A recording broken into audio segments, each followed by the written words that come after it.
अस्सलाम वालेकुम नाज़रीन, मैं हूं सलवा स्नैन और आप देख रहे हैं सूर्या न्यूज़ HD। आइए नजर डालते हैं आज की अहम खबरों पर। जिला मलीर पुलिस कराची से खबर शामिल करते हैं। मेमन गोड पुलिस और इसी स्ट्रीट क्रिमिनल्स के दरमियान फायरिंग का तबादला। पुलिस ने मोटरसाइकिल पर सवार नामालूम अफराद को रुकने का इशारा किया। मुसल्ला मुल्ज़मान ने पुलिस को देखते ही फायरिंग शुरू कर दी। पुलिस की जवाबी फायरिंग से 2 मुल्ज़मान जख्मी हालत में और एक साथी बिला ज़रर गिरफ्तार कर लिया गया। मुल्ज़मान शहरियों से लूट मार की वारदात की नीयत से इलाके में गश्त कर रहे थे। जख्मी मुल्ज़मान की शनाख्त हाजी मोहम्मद मूसा और बिला ज़रर मुल्ज़िम की शनाख्त मुमताज़ अली के नाम से हुई। मुल्ज़मान के कब्जे से 2 अदद पिस्टल, 1 अदद मोटरसाइकिल, मोबाइल फोन और कैश रकम बरामद हुई।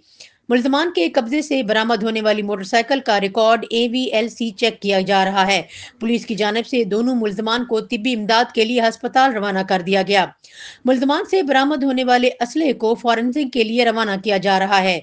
जख्मी मुल्ज़मान का मजीद क्रिमिनल रिकॉर्ड चेक किया जा रहा है।